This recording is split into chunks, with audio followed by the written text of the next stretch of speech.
నమస్కారం. టెక్నాలజీ ఎంత వేగంగా మారుతోందంటే అస్సలు ఊహించలేకపోతున్నాం కదా.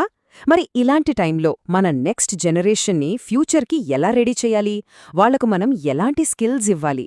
ఇవాళ మనం మాట్లాడుకోబోయేది సరిగ్గా దీని గురించే. అవును, ఆలోచించాల్సిన విషయమే గదా. అసలు ఇంకా పుట్టని ఉద్యోగాల గురించి, వాటికి కావాల్సిన స్కిల్స్ గురించి మనం ఇప్పుడే ఎలా చెప్పగలం, ఎలా నేర్పించగలం? ఇవాళ మనం చదివే చదువులు ఫ్యూచర్లో అసలు ఉపయోగపడతాయా? ఇదే పెద్ద సవాల్. దీనికి ఓ సమాధానం వెతికే ప్రయత్నమే ఇది. ఎడ్యుకేషన్ ఫీల్డ్లో, ముఖ్యంగా ఇండియాలో ఓ పెద్ద మార్పు మొదలైంది. ఇక పాత పద్ధతులు, ఆ బట్టి చదువులు వర్కౌట్ అవ్వవని అందరికీ అర్థమవుతోంది. అందుకే అసలు క్లాస్ రూమ్ అనే ఐడియానే పూర్తిగా మారిపోతోంది. ఇప్పుడు గ్లోబల్గా చూసుకుంటే ఎడ్యుకేషన్ మొత్తం మారిపోతోంది. జస్ట్ పుస్తకాల్లో ఉన్నది బట్టి కొట్టడం కాదు, ప్రాక్టికల్గా చేతులతో చేసి నేర్చుకోవడం, అదే ఇప్పుడు ముఖ్యం. మన ఇండియాలో కూడా కొత్త నేషనల్ ఎడ్యుకేషన్ పాలసీ అంటే ఎన్ఈపీ సరిగ్గా ఇదే విషయంపై ఫోకస్ చేస్తోంది. థియరీ కాదు, దాన్ని రియల్ లైఫ్లో ఎలా అప్లై చేయాలన్నదే పాయింట్. సరే, ఈ మార్పంతా బాగానే ఉంది. కానీ దీన్ని గ్రౌండ్ లెవెల్లో అమలు చేసేది ఎవరు? ఇక్కడే మన టాపిక్లోకి ఎంటర్ అవుతోంది. Particle AI innovation labs. ఈ కొత్త ఎడ్యుకేషన్ సిస్టంలో వీళ్ళు చాలా ఇంపార్టెంట్ రోల్ ప్లే చేస్తున్నారు. అసలు ఎవ్రీ పార్టికల్ ఏఐ ఏం చేస్తారు వీళ్ళు? సింపుల్గా చెప్పాలంటే వీళ్ళు డైరెక్ట్గా స్కూల్స్, కాలేజెస్తో టైఅప్ అయి స్టూడెంట్స్కి ఆర్టిఫిషియల్ ఇంటెలిజెన్స్, రోబోటిక్స్ ఇలాంటి ఫ్యూచర్ టెక్నాలజీస్లో ట్రైనింగ్ ఇస్తారనమాట. ఒక రకంగా చెప్పాలంటే చదువుని, ఇండస్ట్రీని కలిపే ఒక బ్రిడ్జ్ లాంటిది. వాళ్ల మాటల్లోనే చెప్పాలంటే వాళ్ళు తమని తాము ఒక ఏఐ బేస్డ్ స్టెమ్ లెర్నింగ్ ద్వారా ఎడ్యుకేషన్ని మార్చే ఒక మార్గదర్శిగా ఎడ్టెక్ కంపెనీగా చెప్పుకుంటారు. అంటే వాళ్ల గోల్ చాలా క్లియర్. జస్ట్ పాఠాలు చెప్పేసి వదిలేయడం కాదు, ఏఐ లాంటి టెక్నాలజీని వాడుతూ సైన్స్ని, టెక్నాలజీని ప్రాక్టికల్గా నేర్పించాలి. ఓకే, వాళ్ల లక్ష్యం చాలా బావుంది. కానీ అసలు దీన్ని ఎలా చేస్తున్నారు? వాళ్ల మోడలేంటి? అందులో స్పెషాలిటీ ఏముంది?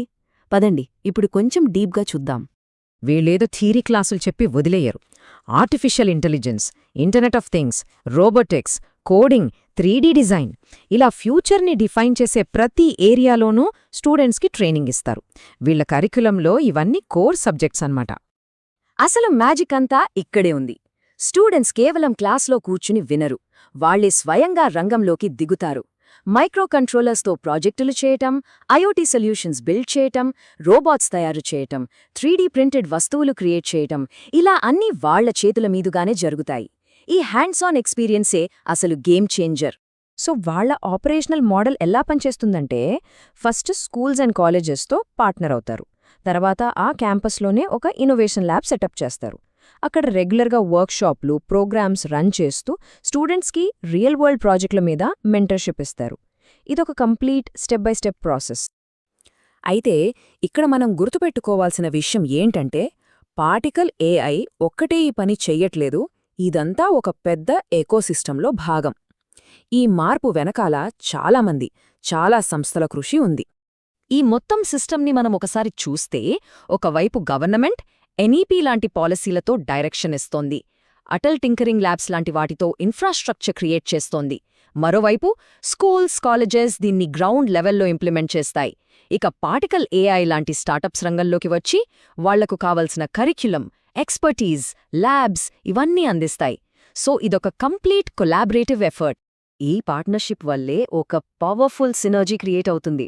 గవర్నమెంట్, ఎడ్యుకేషనల్ ఇన్స్టిట్యూట్స్ ఇంకా ప్రైవేట్ స్టార్టప్స్ ఈ మూడు కలిస్తేనే మోడర్న్ స్టెమ్ ఎడ్యుకేషన్ అనేది వేగంగా అందరికీ అందుబాటులోకి వస్తుంది.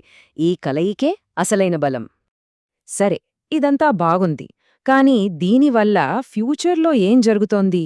మన దేశం మీద దీని ఇంపాక్ట్ ఎలా ఉండబోతోంది? ఫైనల్గా ఈ పాయింట్స్ చూద్దాం. సో మనమిప్పటివరకు డిస్కస్ చేసిన దాంట్లోంచి కీ టేక్అవేజ్ ఏంటి? 1. ఎడ్యుకేషన్ థియరీ నుంచి ప్రాక్టికల్ అప్లికేషన్కి షిఫ్ట్ అవుతుంది. 2. ఏఐ, రోబోటిక్స్, ఐఓటీ లాంటి ఫ్యూచర్ స్కిల్స్ని స్టూడెంట్స్లో పెంచుతోంది. 3. ఇన్నోవేషన్ కోసం ఒక కొలాబరేటివ్ నెట్వర్క్ తయారవుతుంది. ఫైనల్గా టెక్నాలజీతో నడిచే ఫ్యూచర్ కోసం మన నెక్స్ట్ జనరేషన్ని రెడీ చేస్తుంది. మరి ఫైనల్గా ఒక ప్రశ్న: ఒక దేశం టెక్నాలజీలో సూపర్ పవర్ అవ్వాలంటే ఇలాంటి కొలాబరేటివ్, హ్యాండ్స్ ఆన్ లెర్నింగ్ మోడలే సరైన మార్గమా? బహుశా ఇదే మన ఫ్యూచర్ని అన్లాక్ చేసే కీ కావచ్చు. దీనికి సమాధానం కాలమే చెప్పాలి.